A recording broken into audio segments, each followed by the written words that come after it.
Interesting patch notes here with 11.1.7. That's right. We got some stuff to get into. The disc belt got buffed out the ass the other day. Wasn't expecting that, but kind of was after we look at the numbers and what it was going to do to your damage, which is basically nothing. So we're going to talk about the disc belt buffs that are coming in with 11.1.7. Also some other things, including your turbulent time waves and everything else dropping. So let's just jump straight into this here.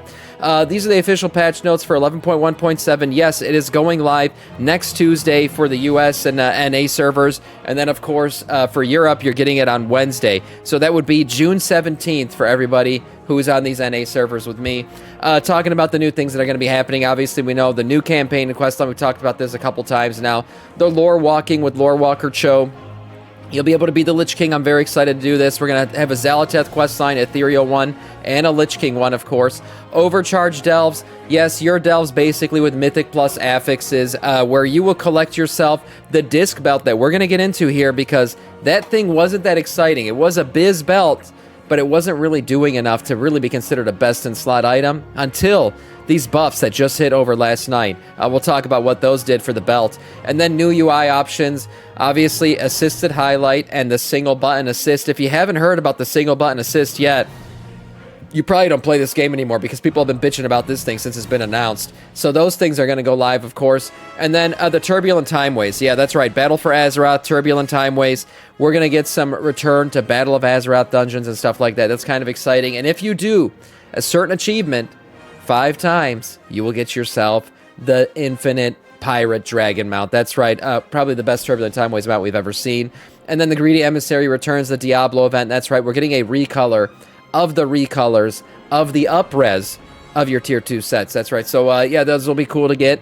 And beyond that, you got some class updates. We'll talk a little bit about those things when they do finally happen. Time walking dungeons, as I mentioned before, and user interface and accessibility options. So let's jump into this disc belt, because I want to remind you guys about what we talked about so far with this thing. Can always use Eodin coming in with the sub. Yes, thank you so much. Death Knight of our Scourge now for 5 months. I appreciate that, man. Here's the thing. The disc belt is supposed to be the best-in-slot item for your belt, and one of the things that makes it best-in-slot is it is, in fact, upgradable to, I believe, item level 700. One of the few items, or I think the first item, that you'll be able to upgrade to that point. That's right. So, looking at it, it wasn't that exciting. It wasn't that exciting. You'll be able to go to 700 over the course of 5 weeks. That's right. But it wasn't that exciting in terms of what it was doing for your DPS. So, a comparable item level belt was doing more damage than the disc belt, which is supposed to be your best-in-slot item for your belt. Right now, that disc belt was doing about, at max, if you chose the right power-up for it, 0.8% buff to your damage. Yeah, nothing to really get out of bed about and go tell your mommy about. So nobody was really excited about getting this thing. And this, by the way, was after you upgraded it all the way to 700 item level, which is in fact time-gated for 5 weeks. You will not be able to get to that item level until 5 weeks have lapsed. So nothing that great about it, and Blizzard heard the feedback, and they have buffed the shit out of this thing. That's right. A bunch of statistical upgrades to this thing, leading to some crazy buffs.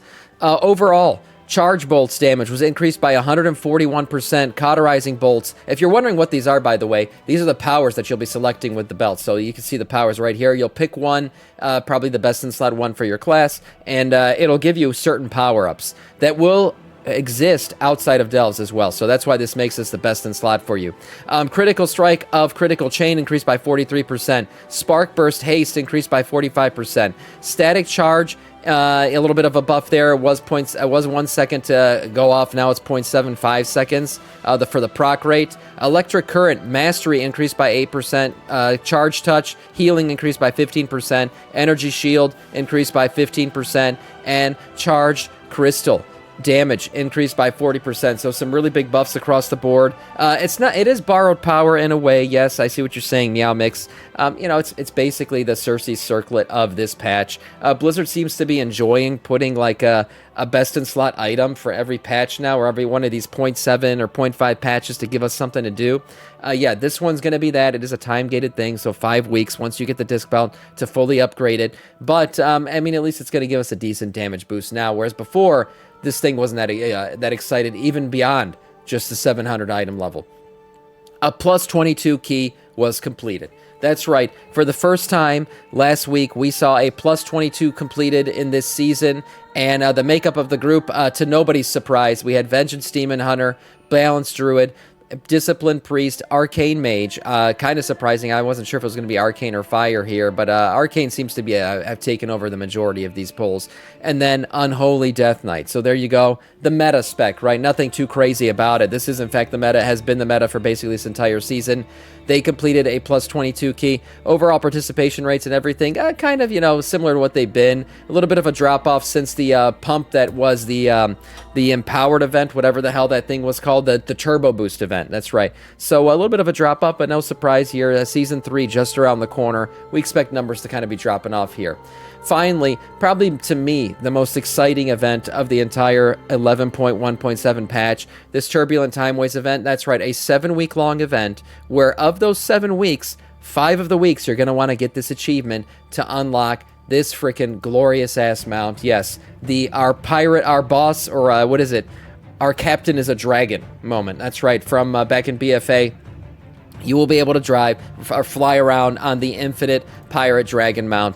And again, the way you're going to do this is 5 of the 7 weeks, you're going to have to complete 4 Turbulent Timeway dungeons. So stacking the buff for this thing. I believe, again, the buff lasts for about an hour, so you can't spend too much time between these dungeons, but stacking them up 4 times, running through 4 Turbulent Timeway dungeons, giving you the stack 4 times over, every single week for 5 weeks. So you can only miss 2 weeks during this event and still get this thing. Now, this has been done before in Turbulent Timeways, and if you did miss out on getting this mount or the the official mount of the Turbulent Timeways event, it eventually becomes available later on for Time Warp badges. So don't worry if you're not going to be able to get this thing for whatever reason. You're going on vacation, which I'm doing. Hopefully, I'll still be able to get this. I'm going to miss 2 weeks already from vacation, so I'm going to have to really grind this out to make sure I get it. But if you miss out on it, you will eventually be able to get it from your vendor.